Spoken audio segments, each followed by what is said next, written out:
What if I said to you, you could have slow cooked lamb shoulder with a tangy homemade mint sauce inside a delicious homemade hot cross bun?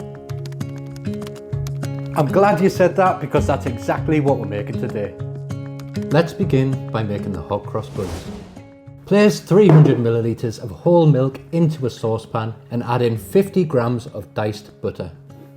Place it over the heat and warm it through until the butter just melts. Take it immediately off the heat and leave it to cool for 10 minutes. Next, place 500 grams of bread flour into a mixing bowl and add in 50 grams of caster sugar, followed by 1 teaspoon of ground cinnamon and half a teaspoon of mixed spice.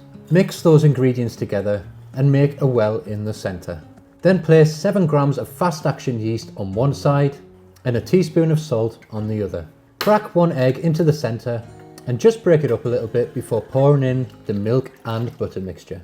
Mix everything together to form a dough and then place it onto a floured workbench. This will be quite a sticky dough, so don't be afraid to add a little bit more flour if you need to, but the more you knead the dough, the less sticky it will become. You'll need to knead the dough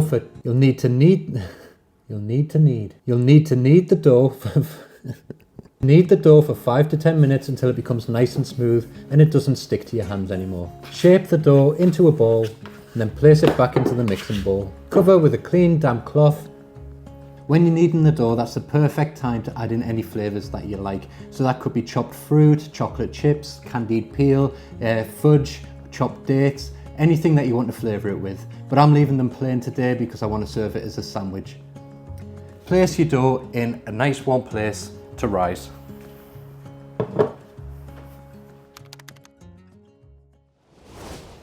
After 1 hour, take the dough out of the bowl and divide it into 12 equal portions.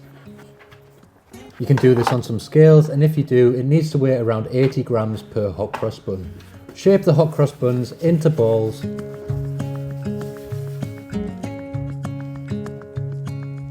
place onto a baking sheet lined with parchment paper. Press each dough ball down firmly with your hand and then cover with a clean damp cloth and leave to rise for 1 more hour. Next, we're going to make the mixture for our cross on the hot cross buns. And to do that, place 50 grams of bread flour into a mixing bowl with 20 grams of caster sugar and 40 to 50 milliliters of water, and then whisk it together until it's smooth. You want this to be quite a thick paste. Place it into a piping bag, ready to use later. After 1 hour, your hot cross buns should be fully risen. And now we need to apply the cross.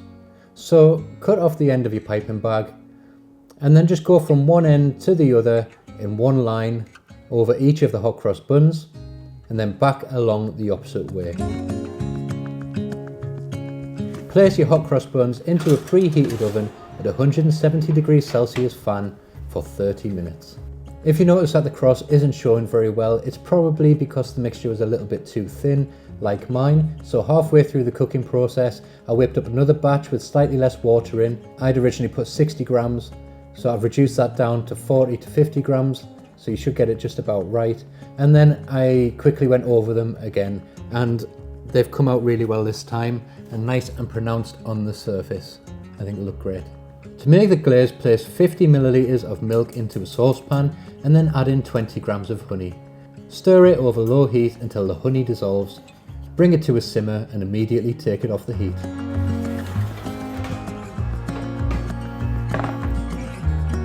Brush your glaze all over your hot cross buns as soon as they come out the oven while they're still nice and hot.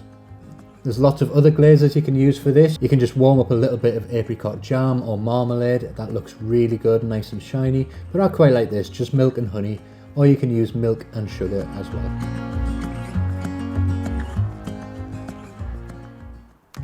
For your slow cooked pulled lamb shoulder, take 1 joint of lamb shoulder. Mine's got the bone in, but it doesn't really matter if it doesn't, it still follows the same cooking process. Season the lamb quite generously all over with salt and pepper and set to one side. And then take 1 large or 2 small brown onions and cut them into quarters and remove the skins. Then cut 1 whole bulb of garlic in half and place them into the bottom of a casserole dish or a cast iron pot or any other deep pot you've got that can go in the oven. And then add in a few sprigs of thyme. Pour in 100 milliliters of water, that's just going to help it stop drying out when it's in the oven. and then place the lamb on top of the veg. You can add more herbs on top if you like. Place a lid on, or if your pot doesn't have a lid, just cover it with a couple of layers of tin foil and place it in a preheated oven at 220 degrees Celsius fan for 30 minutes. After half an hour, we need to turn the temperature down to 150 degrees Celsius and cook that undisturbed for another 3.5 hours. After 4 hours of total cooking time, your lamb will be perfectly cooked. So take it from the oven and leave it to rest for a further 20 minutes. Next, place your lamb onto a large plate or a tray and then just remove the meat from the bone, and you'll see how easily it just pulls apart. Remove any bits that you don't want to eat, such as maybe the skin and the bone, and then ladle over some of the cooking liquid because that's got all of that beautiful flavour. It's got the garlic, the onion, the thyme, and it's going to taste absolutely beautiful. So ladle it over and then just mix it through.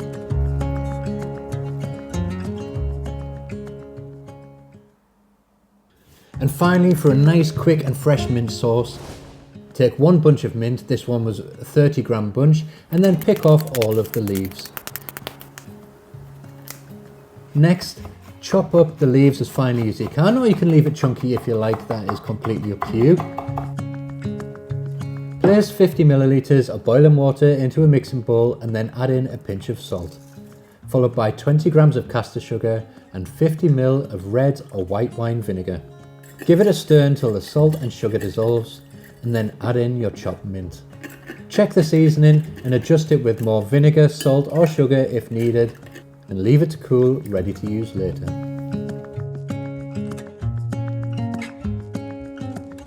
To assemble, cut your hot cross buns in half, and then you can spread on some of the mint sauce on each side of the bun, and then just pile it up with that delicious pulled lamb shoulder.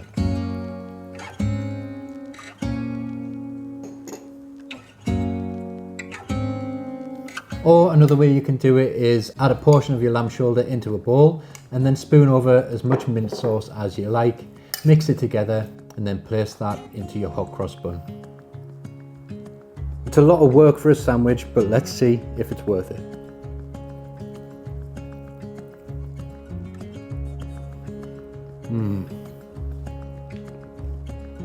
It's definitely worth it. So good. So there you have it, the luxury Easter sandwich that you didn't know you needed. I hope you enjoyed watching this video, and if you did, please consider hitting the like button and subscribing if you haven't already. Thanks for watching, and I'll see you in the next video.